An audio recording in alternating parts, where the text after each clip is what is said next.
Quelle musique ont les compositeurs à l'oreille quand ils prennent la plume ?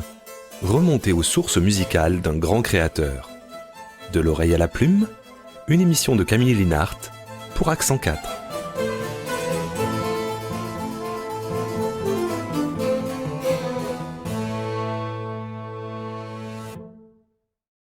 Bonjour à toutes et à tous et bienvenue dans ce nouveau numéro de l'oreille à la plume consacré à Carl Philipp Emanuel Bach.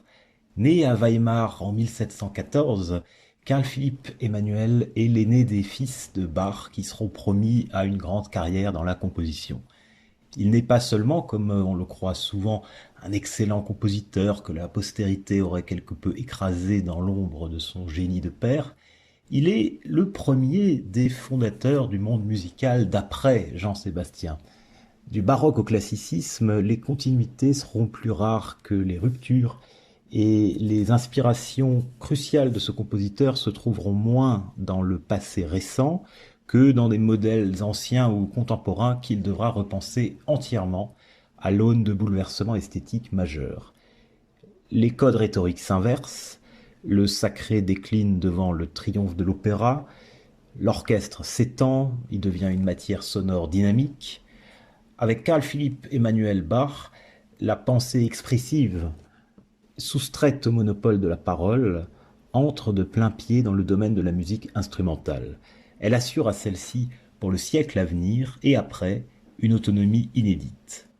Mais sur quoi reposent ces fondations musicales ? Il va sans dire que quand on est le fils de Jean-Sébastien Bach, on ne se demande guère où chercher un enseignement. Ce d'autant que Carl Philipp Emanuel, né en 1714, alors que Jean-Sébastien n'a pas 30 ans, pourra profiter longtemps et pleinement des lumières de son cantor de père. Entrons dans la famille Bach avec l'invention à deux voix numéro 8 en fa majeur composée par Jean-Sébastien Bach dans les années 1720, c'est-à-dire durant l'enfance de Carl Philipp Emanuel. Et cette invention nous sera interprétée par Ton Koopman.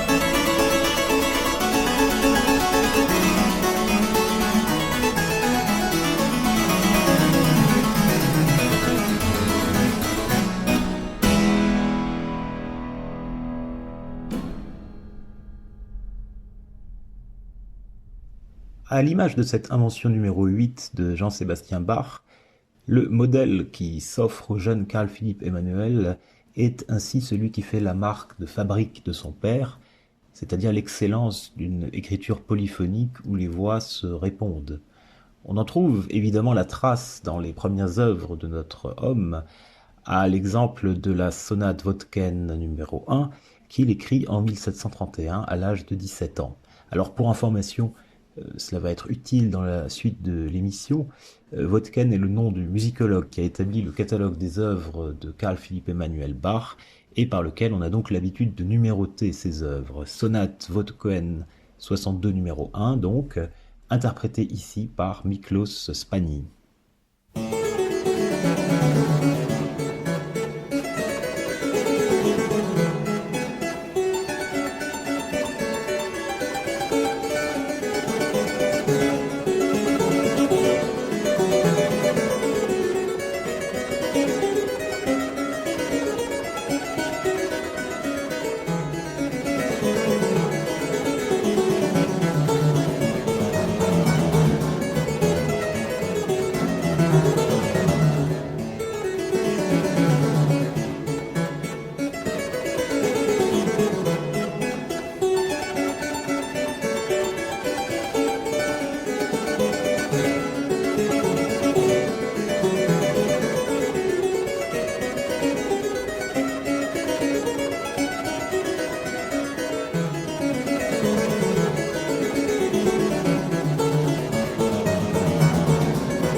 C'était le premier mouvement de la sonate Vodken 62 numéro 1 de Carl Philipp Emanuel Bach, interprété par Miklos Pani. Le style polyphonique qu'on a entendu ici, où les voix sont superposées et traitées de façon égale, passe peu à peu de mode dans la jeunesse de Carl Philipp Emanuel Bach. À sa complexité toute baroque, on préfère désormais la simplicité chantante et maniérée du style qu'on appelle alors galant, et en lequel on peut voir un équivalent musical du style rococo. L'une des sources de cette manière d'écrire vient d'Italie. Écoutons un exemple avec le premier mouvement d'une sonate pour flûte de Pietro Locatelli, la deuxième de son recueil de l'opus 2, interprétée ici par Stephen Preston, Christopher Hogwood et Anthony Pleat.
Nous écoutions le premier mouvement de la sonate pour flûte opus 2 numéro 2 de Pietro Locatelli, daté de 1732, exemple de la fin de l'époque baroque et du goût grandissant pour les agréments assez faciles du style galant. Carl Philipp Emanuel va lui-même, un temps, emprunter cette voie, en quelque sorte à l'opposé de celle de son père. Il faut dire que la mode galante a gagné les cours, et c'est bientôt à la cour du roi de Prusse Frédéric II, lui-même d'ailleurs flûtiste, que Carl Philipp Emanuel sera engagé et passera 26 ans de sa vie. On retrouve une écriture très proche de celle de l'exemple de Locatelli, qui a peut-être d'ailleurs directement servi de modèle, dans une œuvre telle que la sonate pour flûte Vodken 134. Jedvens, flûtiste, est accompagné par Michael Borgsted et Job Dertar. C'est un disque brillant.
Ce style, marqué par l'influence italienne que l'on vient d'entendre dans la sonate pour flûte Vodken 134 de Carl Philipp Emanuel Bach, n'est pas le seul autour du milieu du XVIIIe siècle que l'on qualifie alors de galant.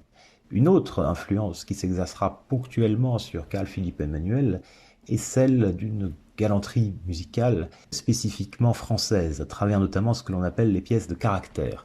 Ces œuvres de petite dimension sont destinées à exprimer, par le seul moyen de la musique, les traits d'une personnalité précise, et constituent, si on peut dire, des portraits sonores que l'on dédie à une personnalité de sa connaissance. Écoutons ainsi la Lamarque, pièce extraite du premier livre de pièces de clavecin de Claude Balbastre, grand claveciniste français du XVIIIe siècle, sous les doigts de Jean-Patrice Brosse. C'est un enregistrement Arion.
C'était la Lamarque, une pièce de caractère de Claude Balbastre, issue de son premier livre de pièces de clavecin, interprété par Jean-Patrice Brosse.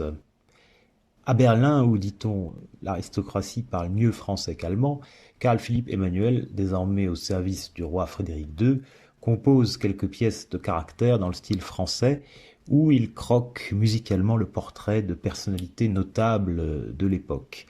Dans la résonance de la Lamarque qu'on vient d'entendre, écoutons la Böhmer, caractérisant probablement un juriste que connaissait notre compositeur. On n'a pas retrouvé avec certitude de qui il s'agissait. Christine Schnorsheim interprète cette pièce sur un enregistrement Capriccio.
L'influence française qu'on vient d'entendre à travers cette pièce de caractère de Carl Philipp Emanuel Bach, interprétée par Christine Schnorsheim, ne sera cependant pas décisive dans la constitution de sa personnalité musicale. Retenons-en peut-être un élément important, puisqu'il s'agit de portraits sonores. C'est l'idée que la musique puisse, sans le secours des paroles, exprimer une idée en quelque manière déterminée. C'est sur ce terrain-là, celui de l'expressivité de la musique instrumentale, que se joue l'apport de Carl Philipp Emanuel Bach à l'histoire de la musique, et qu'il contribue en toute première ligne à un bouleversement esthétique de très grande ampleur. Cette nouvelle expressivité va passer par des formes musicales déjà existantes, mais c'est de la nature et de l'intensité de leur réagencement qu'émergera une conception toute nouvelle.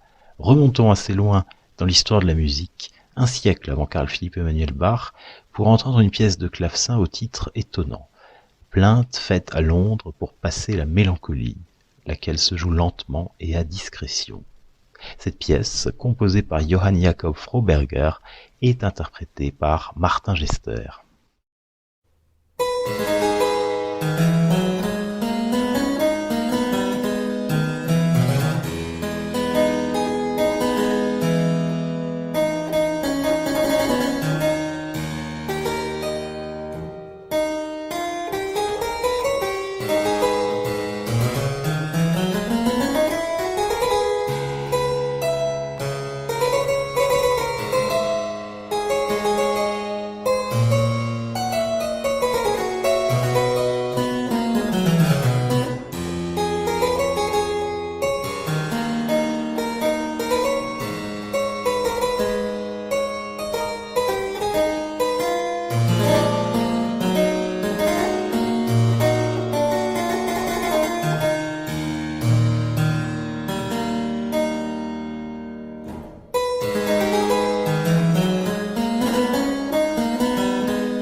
Nous entendions dans l'interprétation de Martin Gester une pièce pour clavecin de Johann Jakob Froberger, la plainte faite à Londres pour passer la mélancolie, laquelle se joue lentement et à discrétion. Alors quel rapport entre Froberger et Carl Philipp Emanuel Bach, séparés par un siècle? C'est que Froberger incarne une vieille tradition qui s'est conservée notamment en Allemagne, et particulièrement par l'intermédiaire de Jean-Sébastien Bach, qui est celle, au clavier, du style dit improvisé, ou encore fantaisie. Un style d'écriture libre, plus ou moins affranchi des contraintes rythmiques, ayant l'apparence d'un parcours intuitif et expressif sur les touches du clavier. Ce style n'a donc jamais cessé d'exister, mais toujours dans un cadre assez restreint. Et l'originalité de Carl Philipp Emanuel Bach sera de développer dans une proportion nouvelle ce style et de le placer dans des contextes inattendus. Ainsi en est-il dans le dernier mouvement de la sonate Vodken 63 numéro 6 que je vous propose d'entendre par Aline Zilberach.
C'était le dernier mouvement de la sonate Botken 63 numéro 6 en fa mineur de Carl Philipp Emanuel Bach sous les doigts d'Aline Zilberach, un disque Lancelade.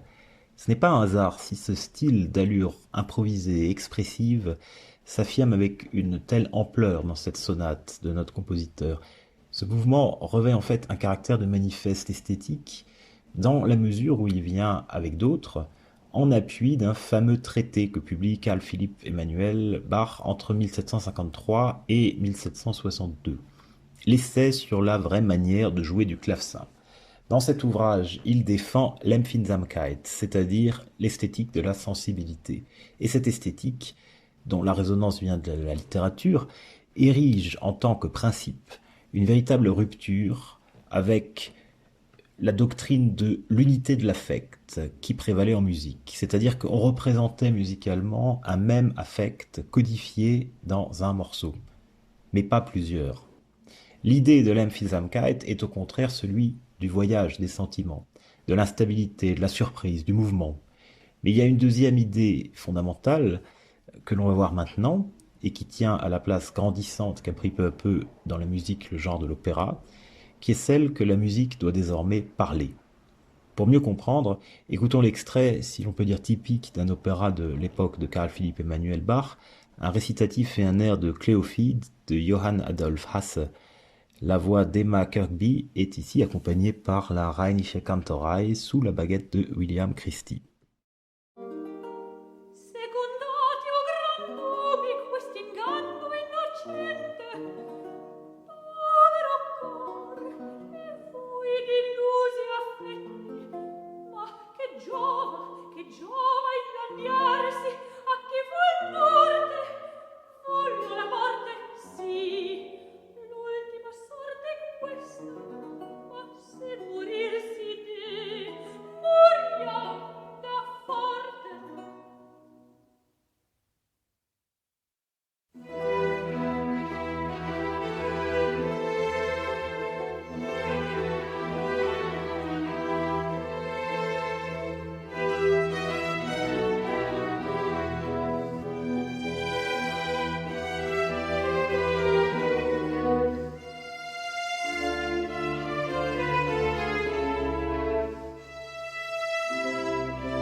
Nous venons d'entendre un récitatif et un air extrait de Cléophile de Johann Adolph Hasse dans l'interprétation d'Emma Kirkby et de William Christie à la tête de la Rheinische Kantorei, un disque capriccio. Au milieu du XVIIIe siècle, Hasse était considéré dans toute l'Europe comme l'un des plus grands, si ce n'est le plus grand compositeur d'opéra. On a pu écouter dans cet extrait différentes manières par lesquelles la musique parle. Dans le récitatif, la voix se fait proche de la voix parlée. Dans l'air qui suit, elle chante une complainte expressive. Eh bien, ce que fait Carl Philipp Emanuel Bach, et qui est véritablement nouveau, c'est qu'il importe ces modèles expressifs dans le domaine de la musique purement instrumentale. Les notes chantent et parlent sans parole, c'est du moins ainsi qu'elles sont perçues. C'est cette deuxième idée très importante de l'Empfindsamkeit, de l'esthétique sensible, que je vous propose d'entendre, ou du moins de vous représenter, dans le mouvement lent de la première sonate dite prussienne, Wotken 48 numéro 1, interprétée ici par Anneke Wittenbosch. Puis, nous entendrons une autre œuvre, un peu plus tardive, le mouvement lent de la sonate Wotken 55 numéro 6, qui offrira un exemple peut-être plus synthétique et plus avancé de cette idée de style sensible dont Carl Philipp Emanuel Bach est le premier représentant. Ce deuxième extrait sera interprété par Robert Hill.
Nous écoutions deux mouvements lents, extraits de sonate de Carl Philipp Emanuel Bach. La Vodken 48 numéro 1, aussi appelée la prussienne, la première de ce recueil de sonates prussiennes qui était à l'époque et qui d'ailleurs est resté l'un des recueils les plus célèbres publiés par le compositeur. Cette sonate était interprétée par Anneke Quittenbosch. Et puis on entendait aussi là la sonate Vodken 55 numéro 6 sous les doigts de Robert Hill. Ces deux extraits constituaient des exemples parfaits du style de l'Empfindsamkeit, en français de la sensibilité propre à Carl Philipp Emanuel Bach. L'apport de cette nouvelle expressivité va nourrir le classicisme plus tardif, celui qui est mieux connu de nos jours d'ailleurs, celui des Viennois, de Haydn, de Mozart, de Beethoven, mais cette extrême expressivité se fondera alors à leur époque dans des formes plus carrées et perdra évidemment en fantaisie ce qu'elle gagnera en structure et en énergie. On peut d'ailleurs déjà se rendre compte de cette évolution dans les productions un peu plus tardives de Carl Philipp Emanuel et de ses collègues d'Allemagne du Nord, même si le style sensible continue d'y affirmer sa singularité. Je vous propose d'entendre les premiers mouvements respectifs d'une sonate de Georg Anton Benda, interprétée par Andras Schepers, et d'une autre de Carl Philipp Emanuel Bach, jouée par Preti de Silva.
Après ces extraits de 2 sonates, respectivement de Georg Anton Benda et de Carl Philipp Emanuel Bach, quittons un moment les rivages de la musique instrumentale pour s'intéresser à la musique sacrée de notre compositeur.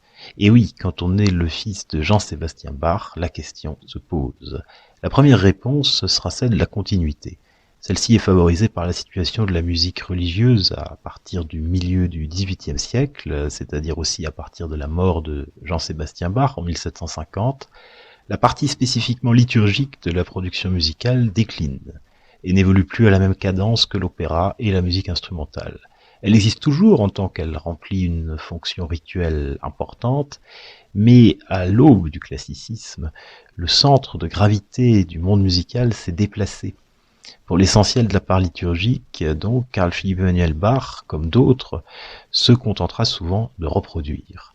Un bon exemple s'en trouve dans le Magnificat qu'il compose en 1749. Écoutons d'abord le modèle, le célèbre Magnificat de son père, composé 26 ans plus tôt. Jos van Veldhoven est à la tête de l'orchestre et de l'ensemble de la Netherlands Bar Society.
C'était le début du Magnificat de Jean-Sébastien Bach, interprété par l'orchestre et l'ensemble de la Netherlands Bar Society sous la baguette de Jos van Veldhoven. Après le modèle, écoutons en quelque sorte la copie de Carl Philipp Emanuel Bach, datée de 1749. On notera une évolution des temps, les voix sont plus homophoniques chez le fils, c'est-à-dire davantage traitées en blocs verticaux qu'elles ne étaient dans les linéaments plus baroques de la polyphonie du père. Hans Christoph Rademann dirige le Erias Kammerchor et l'Akademie für Alte Musik Berlin.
C'était le début du Magnificat de Carl Philipp Emanuel Bach, très proche, comme on a pu l'entendre, du début du Magnificat de son père, entendu précédemment.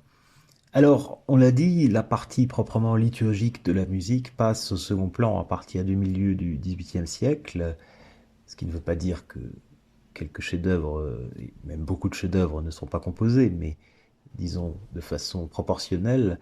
Et de ce fait, cette musique s'ankylose un peu sur son passé. Mais ce n'est pas le cas de toute la musique sacrée. La part dramatique de la musique sacrée, à savoir l'oratorio, c'est-à-dire la musique qui raconte plus qu'elle ne célèbre, cette musique connaît un certain nombre de mutations sous l'influence, là encore, de l'opéra. Un ouvrage très important en Allemagne du Nord sera l'oratorio de Karl Heinrich Graun, intitulé Der Tod Jesu, la mort de Jésus, qui, 5 ans après la mort du père Bach, prend le contre-pied de ce dernier, et plus particulièrement de ses célèbres passions. Ici, la mort du Christ est mise en musique non pas à partir du récit des évangiles, c'était donc pas l'histoire qui est racontée, mais à partir d'un poème signé Karl Wilhelm Ramler, qui évoque les émotions suscitées par la passion de Jésus. Beaucoup plus proche de l'opéra, cet oratorio est une illustration de l'esthétique sensible, de l'Empfindsamkeit, dans le domaine sacré. Écoutons un extrait dans la version de Thomas Gropper avec les Arcis Vocalisten et l'Arpa Festante sur un disque Eum.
Ist das mein Jesus? Ist das mein Jesus?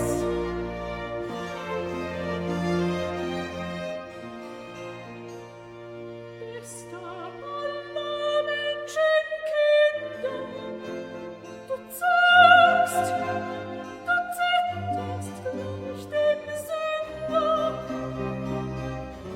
dem an sein Todesurteil fällt. Ach, seht, belastet mit den Missetaten von einer ganzen Welt.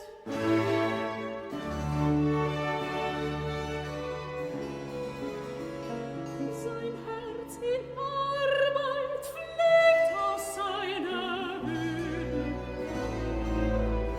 Sein Schweiß rollt purpurrot die Schläfer an. Ruft, betrübt ist meine Seele, betrübt ist meine Seele, bis in den Tod.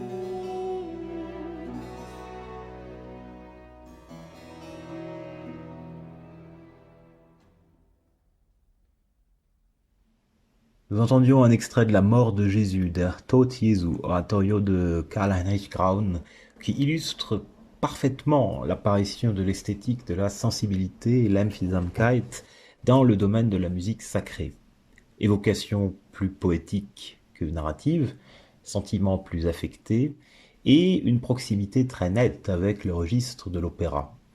Écoutons maintenant en quoi Carl Philipp Emanuel Bach s'inscrit lui-même dans cette tendance et rompt avec l'esthétique de son père dans un oratorio portant sur le même sujet. Die letzten Leiden des Erlöser, les dernières souffrances du Sauveur. Pour se rendre compte de cette rupture, je vous propose de mettre en parallèle deux exemples précis, l'un chez le Père, l'autre chez le Fils, dans l'évocation d'un même point du récit de la Passion, le moment où le Christ ayant expiré sur la croix, la terre tremble et le rideau du temple se déchire en deux. Dans la Passion selon saint Matthieu de Bach, le récit est raconté d'après les mots bibliques, avec un minimum d'instruments. Chez Carl Philipp Emanuel, ce sont des vers poétiques, le Tout-Puissant qui célèbre la mort, dans une dramaturgie musicale toute opératique. Siehe da, der Wagen im Tempel zerriss sie zerstört, von oben an bis unten aus. Und die Erde erbebte, und die Felsen zerrissen, und die Gräber täten sich auf, und stunden auf wie Leiber der Heiligen, die da schliefen. Und gingen aus den Gräbern nach seiner Auferstehung und kamen in die heilige Stadt und erschienen vielen.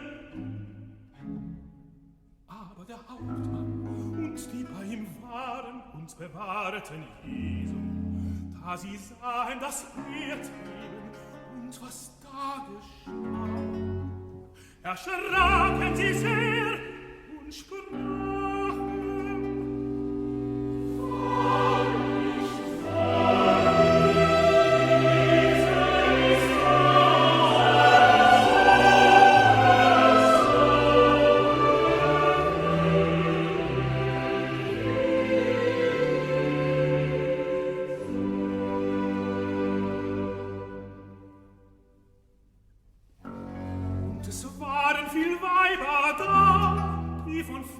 zu sagen, die da waren nachgefolget aus Galiläa und hatten ihn gedient, unter welchen war Maria Magdalena und Maria, die Mutter Jakobi und Joses und die Mutter der Kinder Zebedei. Am Abend aber kam ein reicher Mann von Arimathea, der hieß Josef, welcher auch ein Jünger Jesu war. Der ging zu Pilato und bat ihn den Leichnam Jesu. Da befahl Pilatus, man sollte ihm ihn geben.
Den Tod,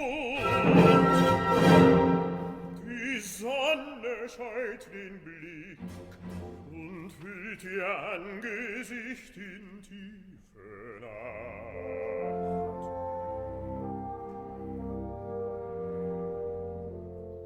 Die Erde bebt zurück,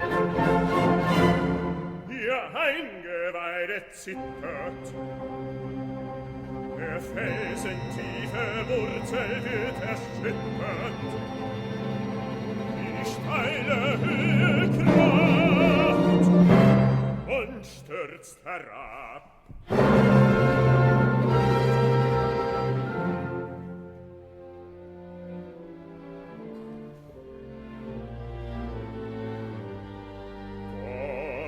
Dort hiebet sich ein Grab und stößet seinen Raub ans Licht. Der Römer staunt, sieht die Natur empört.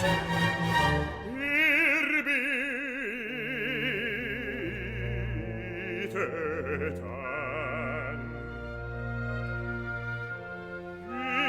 Betet an. Und schwört, für wahr, der Sterbende ist Gottes Sohn gewiesen.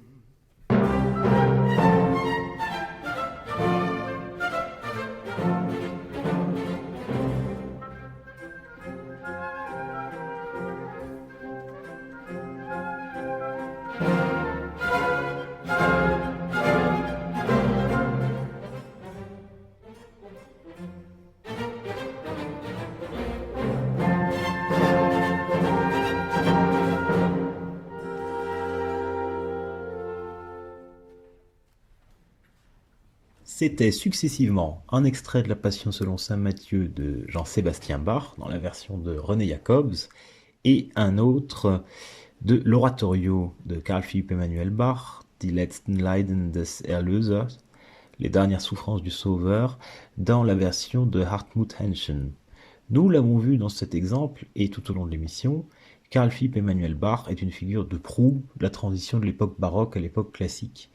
Il apparaît comme le maillon essentiel entre son père Jean-Sébastien et les grands viennois que seront Haydn, Mozart et plus tard Beethoven. Position qui tend d'ailleurs injustement à faire oublier le caractère singulier et fondateur de son œuvre.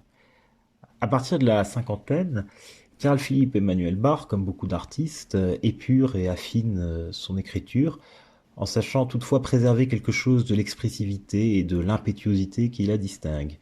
Il sait parfaitement éviter de tomber dans la grâce un peu superficielle qui, en Allemagne du Sud, caractérise souvent la production des années 1760-1770.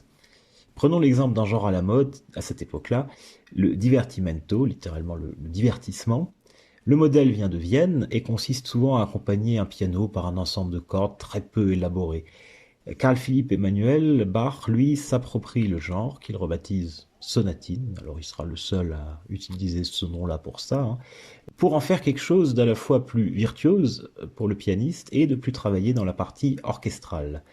Il ne renonce pas donc à ses exigences. Je vous propose de vous en rendre compte en écoutant successivement un extrait d'un divertimento en ut majeur de Haydn et l'une de ses sonatines en fa majeur de Carl Philipp Emanuel Bach.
Nous entendions successivement un extrait du premier divertimento en ut de Joseph Haydn et une sonatine, c'est-à-dire aussi un divertimento dans la terminologie un peu particulière du compositeur, de Carl Philipp Emanuel Bach.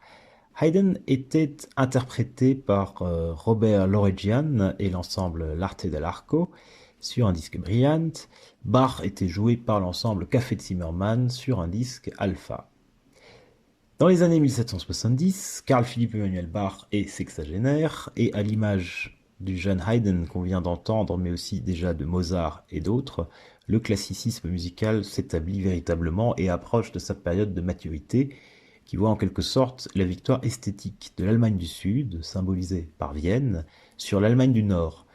Bien que son apport profond demeure, le style sensible, dans son expression la plus manifeste, passe de mode. Au raffinement de l'Empfindsamkeit, on préfère désormais les architectures de grandes formes dynamiques. Ce changement s'opère aussi dans l'orchestre, qui, avec l'adjonction systématique des vents, devient un champ de force sonore. Pour s'en rendre compte, je vous propose d'entendre une symphonie de Johann Gottlieb Graun, frère de Karl-Heinrich Graun, que nous avons déjà croisé plus tôt dans cette émission. Ilya Karol est à la tête de l'orchestre Modern Times 1800.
C'était la symphonie en mi bémol majeur de Johann Gottlieb Graun.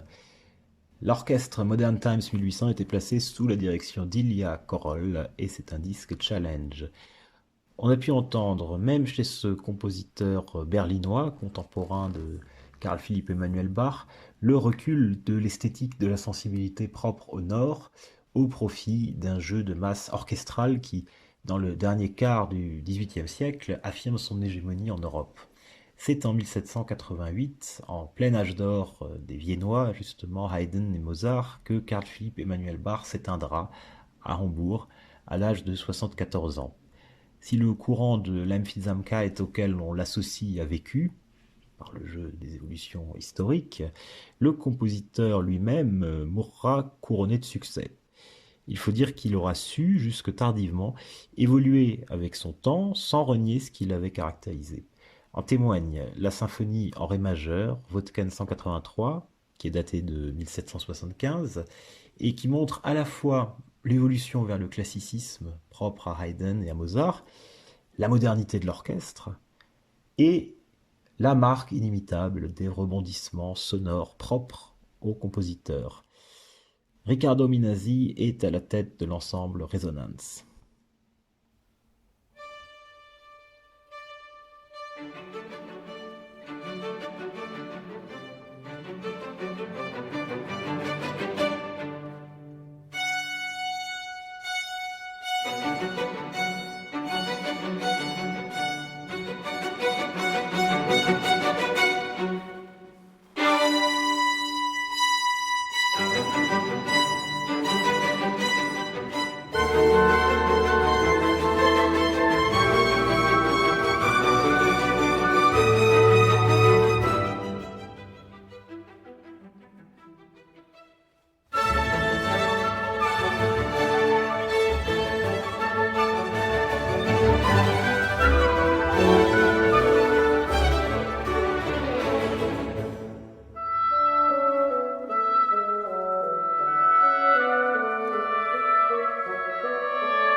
Nous entendions la symphonie en ré majeur, Wötken 183 numéro 1 de Carl Philipp Emanuel Bach dans l'enregistrement de l'ensemble Résonance placé sous la direction de Riccardo Minasi, un disque S-Dur.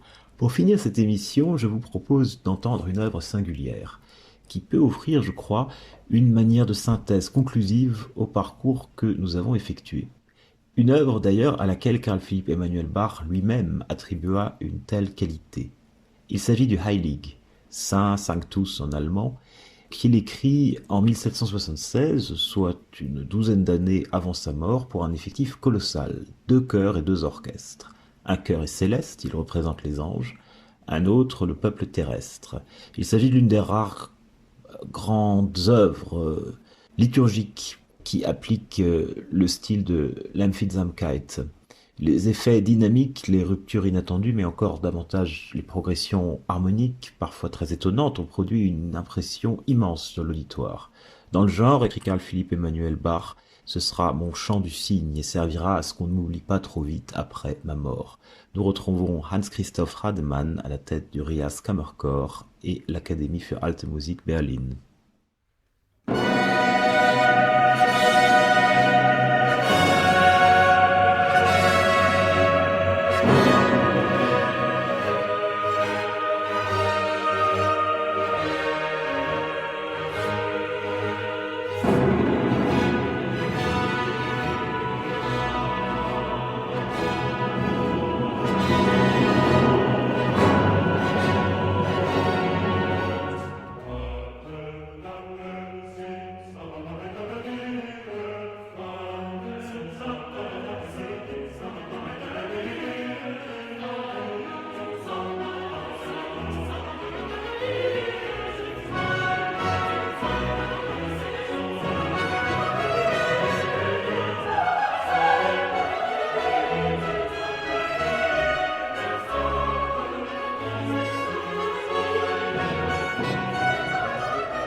nous entendions le Heilig pour 2 chœurs et 2 orchestres de Carl Philipp Emanuel Bach. Le Rias Kammerchor et l'Akademie für Alte Musik Berlin étaient placés sous la direction de Hans-Christoph Rademann. Cette émission consacrée à Carl Philipp Emanuel Bach touche à sa fin. Un grand merci à vous de l'avoir suivi. Je vous dis à très bientôt pour un nouveau numéro de L'Oreille à la Plume. Et en attendant, si vous êtes intéressé par Accent 4, la radio classique en Alsace, eh bien n'hésitez pas à vous rendre sur accent4.com.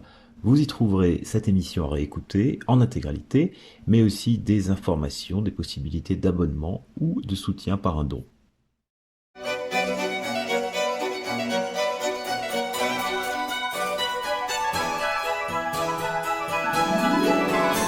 Quelle musique ont les compositeurs à l'oreille quand ils prennent la plume ? Remontez aux sources musicales d'un grand créateur. De l'oreille à la plume, une émission de Camille Linhart pour Accent 4.